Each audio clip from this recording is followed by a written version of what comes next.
Hello, and welcome to Afternoon with Aces, Episode 6, SmartView Connecting to and Reporting from OTBI. My name is Heidi Howard, and I'm the Marketing Manager for Creel, a wholly owned subsidiary of SMX LLC. We also have Kelly Fitzpatrick, Consulting Sales Manager for Creel as well. I will be moderating today's conversation discussing connecting to and reporting from OTBI. Joining me today, we have Oracle Applications ACES Lee Briggs and Tom Simkus, also from Creel. This webinar is number 6 of our series. All attendees are currently placed on listening only mode and will remain that way throughout the session. There is a chat feature on the Zoom console on your screen. If at any time during the session you have questions, you can place them in the chat box. I will transmit those questions to Lee and Tom at the appropriate time so they may respond. If your question is not addressed live, they will follow up with you via email after the session. With that, I will hand it off to them. Good morning, afternoon, or evening to everyone, depending on where in the world you are. Welcome to Afternoons with Aces. I am Tom Simkus, and with me across the table is Lee Briggs. He and I are actually together today. The last time we did one of these, I was out on assignment. So thank you to Lee and Heidi for covering me. We'll go through some brief introductions, myself and Lee, and talk a little about SMX. We'll go through creating the private connection. Something I'm going to do before we go through that after the introductions, I'm going to talk about the use case and actually why I wanted to do this topic. We've been talking a lot about reporting over the last couple webinars. Ironically enough, that is the name of the series. But when I saw this feature demonstrated at a demo a few months ago, that reminded me that it was there. So I'll kind of talk through that and why it's important. We'll go through how creating a private connection, why you have to do it, and then installing the plugins and the extensions. So this is a very nuts and bolts type presentation. We don't really show too much of the results, and I'll talk through why that is. But I think if you go through and do this, you will definitely see a lot of value and a lot of good use cases for why you would do this. All right, so introductions first to my friend from across the pond and today across the table, Lee Briggs. I mean, across the pond, considering I'm American, that's a little bit strong, but thank you, Tom. My name is Lee Briggs. I am the Cloud ERP Team Director here at Creel, fully owned subsidiary of SMX. I've been here coming up for 7 years this year. Got my degree from University of Leicester, got my master's from University of Northampton back across the pond. I've worked with Oracle for the last 25 years or so. Actually, I started in 2001. Been an implementer the entire time, started on EBS, and then from 2013 or so, since cloud has been out on general availability, I focused on cloud. I am an Oracle ACE Pro. I got that in 2013, so that's something I'm very proud of. You can't buy it, you can't study for it, there's no exam for it, you have to be nominated by Oracle or by another ACE, so very proud to do that and keep that status throughout the years. I'm also the OATUG Star Presenter of the Year, the first year that award was given out. I got that one back in 2014. Tom. Thank you, Lee. So I am Tom Simkus, JD CPA. I am the Commercial and SLED Practice Director here at Creel, a wholly owned subsidiary of SMX. So I came here in 2017, and I am still presently here. I got my BA from Economics and Business Administration from Ursinus College way back in 1995. And then I got my Juris Doctorate from the James A. Beasley School of Law of Temple University all the way back in 2002. I got my Oracle ACE Pro back in 2014, 1 year after Lee. As we like to say frequently on this series, I am lovingly known as the second ACE, while Lee is the first. And then, of course, I followed Lee's greatness as an OATUG Star Presenter of the Year in 2017, 3 years after Lee got his. I was wearing a much better suit in my acceptance speech, however, so I did look better. No one came to take photos of mine, so you can keep it. I had jeans. They did not. So before we get into creating a private connection, I kind of want to get a little bit of history. So Lee and I have been working together on cloud since way back in 2013. Lee and I worked together on the first North American implementation of Cloud ERP, HCM, and payroll. And I will tell you, lovingly, that was a tough implementation. A lot of things didn't work. We were kind of learning on the fly, and it was a struggle to get through, but we did. And during that presentation, we're working with an Oracle SC by the name of Matt Munyon. Matt is a grand master principal at Oracle now or something. He's like a genius. He's probably one of the best demo guys that I've ever seen, and he's just a smart guy. And he showed us functionality in cloud that you can actually do. You can do this in OBIEE, the legacy edition, for a long time. So if you were to buy the legacy edition, the on-prem edition of Oracle Business Intelligence Enterprise Edition, that came with a S-based database. So in addition to being able to use OBI to report and business intelligence, you could actually connect to S-base and create a custom cube and do these whiz-bang reports. And at that time, he showed me a way that you could connect SmartView to OBIEE and actually build reports. It's a little wonky to build the reports in Excel in SmartView, I will tell you that. And you'll see that in some of the screenshots. It's not the easiest thing in the world to do, and it's not something that I'd recommend, but you can do it. But the use case that he showed me was you create this really good looking dashboard, or info tile or whatever it was in OBI, and then you can bring it into Microsoft Office. And the use case that he showed me that I thought was really cool, he created a Word document with a couple really good looking graphs, and they were graphs that you could have done in regular SmartView and copied and pasted them, but some of the info tiles and whatnot, you would actually have to use like Excel functionality. It wasn't clean. So he created a really good looking info tile and he put it in Word and he showed me how to do it. And it was really cool. And then I forgot all about it. I never did anything with it for a number of years.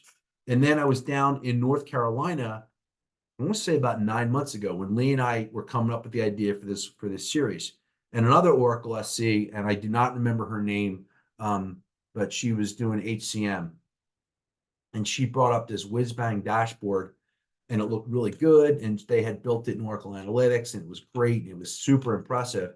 And then she's like, wouldn't it be great if you could get this dashboard and put it into like a briefing deck in a PowerPoint and be able to have it update on the fly so that as you're going through and finalizing it, it's live and it connects. And she brought up PowerPoint, and sure enough, she brought that same whiz-bang dashboard up in PowerPoint, hit refresh, and it changed. And the whole audience, I'm not kidding you, they actually gasped. It was so awesome.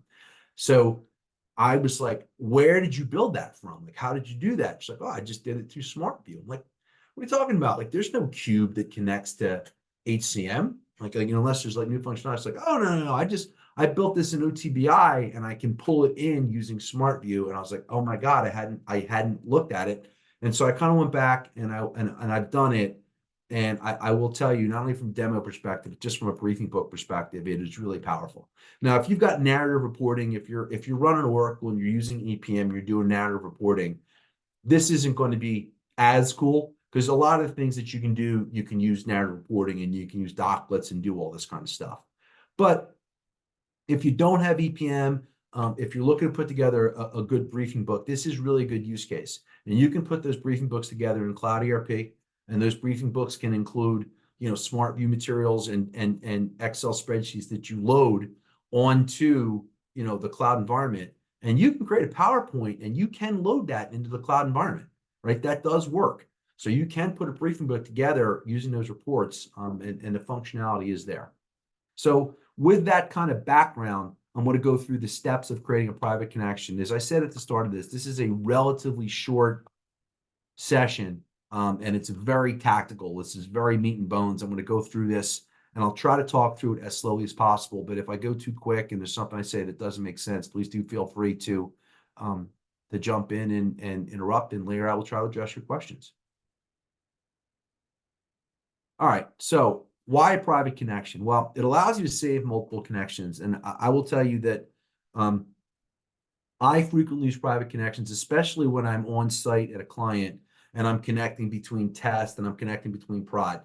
When you connect with a public connection, you do have to look at the URL that you're using so that you know if you're connecting to prod, if you're connecting to test. Now, if you follow best practices, and you don't have the same password across test and prod, it's not that big of an issue. But a lot of people don't do that. A lot of people, when the instance gets cloned, their passwords don't get changed, and there's not a lot you can do about it. But having the private connection, especially if you're a consultant, is super helpful because you can give the private connection a meaningful name.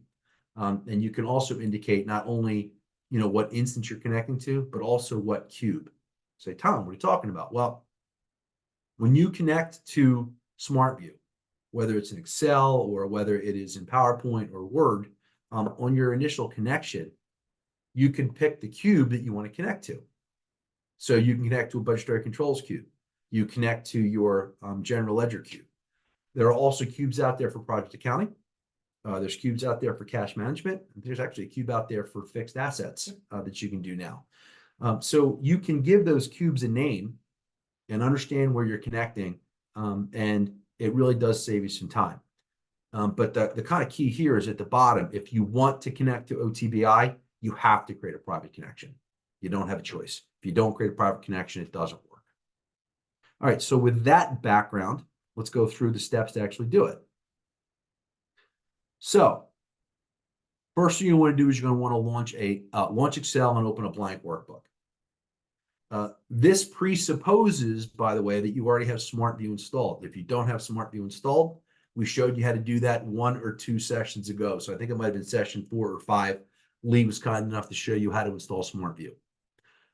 Assuming you've already done that, you're going to click the SmartView ribbon and you're going to click Panel on that left-hand side there. And then I must have did this slide with these lovely arrows. So once you click on Panel, you're going to click on Options, okay? And then the second thing you're going to want to do is you're going to click on the extensions. And what should show up is you should see a number of extensions that are there. The first one you can see is the Smart Query. The second one you can see there's one for Oracle Journals. That's useful if you're doing financial management. And then the third one is you got the OBIEE, the Oracle BIE extension. If you do not have it, you have to install it. So if you see step number 1 is you click on Options. Step number 2 is you click on the Extensions button under Options. And then you go down in step number 3 is you want to make sure you check for updates. New, right? Yes, because if you don't check for updates, you may not have that Oracle BIEE option there. So if you click on extensions, you say, "Oh, I don't have any of this stuff. Tom's a liar." It's because you didn't do step number 3. You have to click on and check for those updates to do that, and then you have to install it. I will also tell you, folks, and again, this is, if you're only using SmartView for ERP, that Smart Query, it's really powerful, A, if you know what you're doing, and B, it's a little bit more powerful if you're using it as EPM. And the reason is EPM, you can use attributes, you can use more things in SmartView in EPM than you can in ERP. You can use Smart Query. I've done it. I am not an EPM guru at all. I have not found Smart Query to be infinitely better than doing an ad hoc query. I will tell you where it can be a little more powerful for Smart Query is if you are doing combinations and you don't have a parent. You can do a few more things with a Smart Query than you can with an ad hoc, but for the most part, it's generally advanced. But you go in, install your OBIEE, and then you click Install. You get the updates, and then you install them, and then you restart Office. So once you do that, you have the plugin there so that you can use OBIEE. If you do not do this, you can set up the Smart Connection all you want, but you won't be able to connect to OBIEE in Oracle Cloud. All right, so now you've done it. You're connected. You're going to click the panel at the icon of the SmartView ribbon. You're going to click on Private Connection. You're going to click Create New Connection. And then you have to pick it. Do you want a SmartView connection, right? So you're connecting to, again, an S-based cube. Or do you want to connect to Oracle OBIEE? If you want to connect to OBIEE, that's the URL you need. So whatever your pod name is, whether it's prod, whether it's test, whatever it is, you get that pod name, .oraclecloud.com, analytics, JBIPS. Okay. It's exactly like that. And so getting the case right. And again, we talked about this when we did connecting to regular SmartView. You're getting that case right all the time. The case is important here. Okay. So once you work with that connection, you can drag and drop contact. You can drag pre-built analysis. You can actually create one. It does open what's called the designer view. And the designer view, it kind of opens at the top of your screen. You'll have your areas that you want to connect, and then you have rows and columns. And I think I've got a screenshot of that on the next slide. But what this here is, this brilliant slide that I so lovingly blocked out the URLs of my clients, you can open the shared folders, right? So if you've got an analysis out here, you can open it right up. Bear in mind, the way that it opens up isn't quite the same as it would open up if you were opening it up from OBIEE. So as I said, I generally don't recommend you do this. I recommend if you're doing this, you're going to open up an info tile. You're going to open up something that's already been formatted as a dashboard. And this is what it looks like, right? So on the left-hand side here, I created this analysis in OBIEE, right? So this is just an account analysis report. I've got my journal source there on the left and then my categories. Notice you've got the filters, right? So it looks kind of pivot table-ish. It behaves pivot table-ish. The difference is you are connected. This is live data, right? So you can kind of move things around. You can connect it get a good looking report. Now, my question, if you're doing this, like this report on the left, I built this really for the sole purpose of showing you, the audience, how you would do this. In reality, would I ever do this? The answer is no, I would not. I would build this report in OBI. And the reason I would do that is because in OBI, in OTBI, excuse me, I can drill down. You can do things. I could create drills. I could create smart sheets. I can create links directly back to the data. In SmartView, I cannot do this. And I want to make sure we're clear on this. I am not connecting to Essbase in this tool right now. I'm connecting to OBI. If I was connecting to Essbase, I could drill back to the General Ledger Cube. That'll launch that little pop-up window that Lee showed on our last session and drill back to the ledger. This is OBI. This is a reporting construct. So a lot of the reporting you have with the smart links and the actions, you do not have those available in here. So the point of this exercise is to, hey, you can do it, right? If you're really enamored with Excel and OBI scares you, you can do this, and this is all well and good. But really the point of this exercise is if you get a really good looking dashboard or info tile, you can bring it into Office, whether that's Excel, whether it's Word, or whether it's PowerPoint. And that's really where I think the use case for this sits. So we've opened up. I'm inserting this thing. Notice I'm opening. So what I have right here is I've got an AP detail report that was already created. And what somebody did is in OBIEE, OTBI, thank you, Lee. He's there to correct me, folks. I'm old. What can I say? In OTBI, you can create multiple layouts, multiple views from a single query, right? So you can have one report and you can have a simple compound view. You can have a table. You can have a title. And then you can have various pivot tables as we did here. Again, these reports were created in OTBI. And the summary is there on the right. So you can kind of insert that, and then it behaves just like a pivot table in Excel. So the cool part, I've seen this used, a lot of companies will do their report books. So they'll have their financial reports and they'll have their own, they will have their AP aging, their AR aging to back all that stuff up. I've seen a lot of folks do all this kind of stuff like pre-close. So I'm looking at my numbers and also generating an aging. So I can see, my AP, what is that? AP aging right there is sitting at about $2,400. Okay, here is the backing for it. So I can still see that. Again, it's not, I don't think we're intending this to be board level quality kind of stuff. It's, I'm looking at my draft close right now. Yeah, I can see my numbers tie. I'm kind of good for that. So I'm gonna expand on the use case that Lee just did, because that's actually the better use case that I've used this. So where I've used this personally as a consultant is I put together a close book for my customers. So in General Ledger, you got the period close. You can see your period statuses, and that's all well and good. And you've got those info tiles. But again, I know my accountant brethren, and I know we like Excel. So what we have typically done with this is on the initial sheet in Excel, that connects to SmartView, and that connects to Essbase. And I bring in my General Ledger numbers, okay? And then you can create your analysis on that. And then to Lee's point, because we can look at other subject areas, you can actually bring in payables data. You could bring in an agent. You could bring in your unvalidated invoices. In AR, you could bring in your incomplete invoices. So you can bring everything into a single Excel sheet and have that kind of as a closed monitor. I really like that, and that's probably the use case where I have used this recently. And I want to just stress that again. I forgot you could do this until 9 months ago. So this isn't something that I've been doing for for the last 10 years. But I have done this at my last couple of clients that have engaged us to do some detailed work. So I think that's a really good use case. Again, just like SmartView, you can see here the data comes in masked. Why is that important? Because if you give this to a user, if you save this out in a shared folder, if somebody does not have the right privileges, they will not be able to see the data, right? So just as SmartView natively will mask your data if you don't have the right privileges, this will do the same functionality. But it will save it as you need to refresh it. So it's not like I can see 60 grand there. It's you need to actually go and refresh it. And it'll validate data then. Yep. So I've refreshed it. Notice again, I've got, this is an asset query, right? So I bought an asset number, the description, the retirement date, and then, just the value. So this is essentially the asset register, and I brought it into Excel. And that is the last slide. So, as I said, this was a quick session.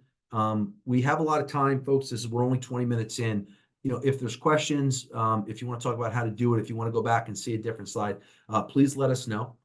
The next session we have is coming up, I think, in 2 weeks. It might be on June FRS? 7th.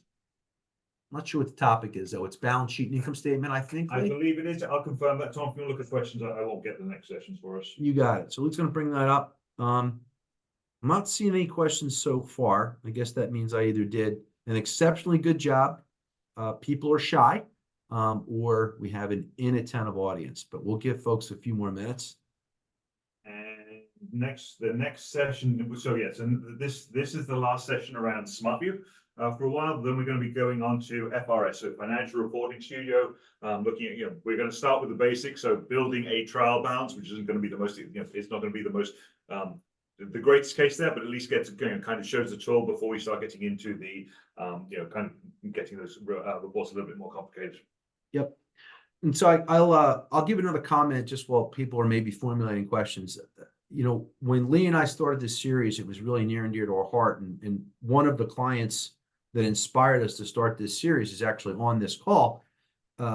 We go to a number of customers where we did not do the install.